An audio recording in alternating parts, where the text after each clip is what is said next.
Next topic देखेंगे 6.1.2 importance, यानी कि इसकी इम्पोर्टेंस क्या है। The efficiency of employ in business depend on direction, यानी कि जो एफिशिएंसी होती है एम्प्लॉय की किसके ऊपर डिपेंड होती है, हम इनके जो गाइडेंस उन्हें डायरेक्शन दिया जाता है। Achievement of business objectives was possible by motivating employee, by supervising their work, and by providing proper guidance to them among all other managerial function, direction and efficiency role। यानी कि यहाँ पे हमें किसी भी बिज़नेस को सक्सेसफुल बनाने के लिए, उसके अचीवमेंट के लिए यहाँ पे उसे मोटिव करना पड़ता है, उसे आगे सुपरवाइज़ करना पड़ता है और उन्हें प्रॉपर गाइडेंस यानी पूरा प्रॉपर रास्ता सही डायरेक्शन दिया जाता है। उसकी वजह से ही इसलिए इम्पोर्टेंट को यानी कि यहाँ पे जो डायरेक्शन है उसको काफ़ी ज़्यादा महत्व दिया गया है, जिसमें मैं फर्स्ट देखेंगे increasing in efficiency. A business organisations became efficiency only when proper direction regarding departmental function is given to the employ. एक बिज़नेस को, ऑर्गेनाइजेशन को अच्छे से चलाने के लिए यहाँ पे उसके जो दिशा दिखाई जाती है वही काफ़ी ज़्यादा इंपॉर्टेंट काम करती है। Direction clarifies functions of the employ authority and responsibility, it boosts their efficiency. Direction से एम्प्लॉय को जो उनकी अथॉरिटी समझ में आती है, उनकी जवाबदारी उन्हें समझ में आती है और वो काम करने में भी अच्छे से जो है अपना योगदान देते हैं। सेकंड दिया हुआ assessment of efficiency.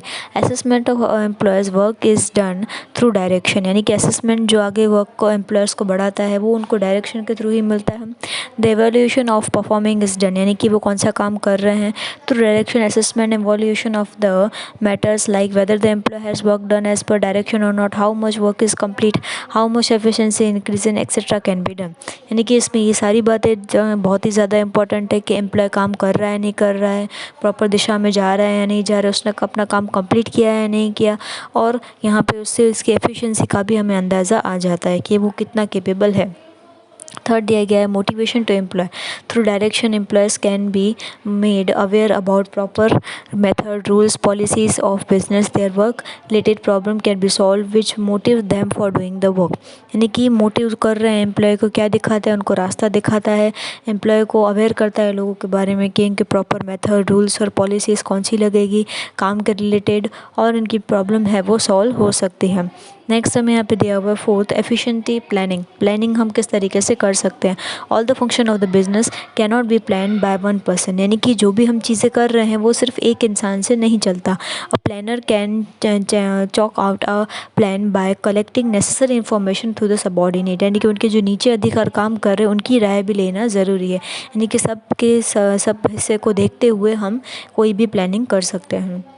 Efficient organization. Due to direction, every employee became aware about his authority and responsibility. Direction के प्रति हमें ये पता चल जाता है कि एम्प्लॉय को अपनी काबिलियत पता चल जाती है कि कितना वो अथॉरिटी, उस पर कौन सी जवाबदारी है और वो किस चीज़ के लिए रिस्पॉन्सिबल है। Therefore order and instruction given by the boss are followed properly, यानी कि बॉस जो भी कार्य दे रहा है, जो भी इंफॉर्मेशन दे रहा है वो हमें देखना पड़ेगा। Which makes entire organisation effective, जो हमारे पूरे ऑर्गेनाइजेशन को काफ़ी ज़्यादा महत्वपूर्ण साबित कर देता है। पे दिया हुआ है कोऑर्डिनेट एंड कॉपरेशन, यानी कि कैसे हम कोऑर्डिनेट कर सकते हैं, कैसे कॉपरेशन अकर कर सकते हैं। Coordination among employ can be maintain by direction, यानी कि कोऑर्डिनेशन है जो एम्प्लॉय के बीच में वो डायरेक्शन के थ्रू ही चलता है।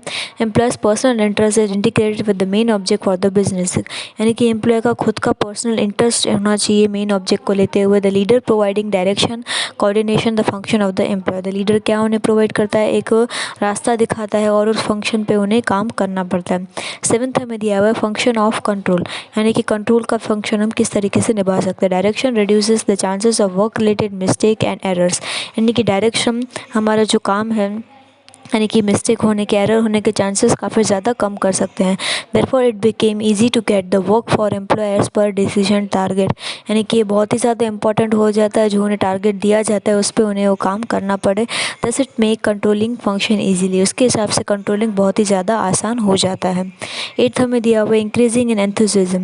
Due to direction there is a chance is attitude of employers toward their work, यानी कि डायरेक्शन के प्रति हमें ऐसा पता चल सकता है कि किस तरीके से, किस डायरेक्शन में एम्प्लॉय काम कर रहा है।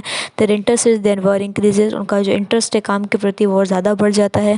दे कैन ब्रिंग सॉल्यूशन, वो हर चीज़ का सॉल्यूशन हमारे पास ला सकते हैं। In can hurdle it created, अगर कोई क्रिएट होगी ऐसी कोई सॉल्यूशन तो उनके पास ऑन द स्पॉट उनका सॉल्यूशन रहेगा प्रॉब्लम का। As a result there is continuity in the work which boost up employee enthusiasm, यानी कि यहाँ पे कंटिन्यूसली जो वर्क है वो यहाँ पे हमें डिफाइन कर सकते हैं।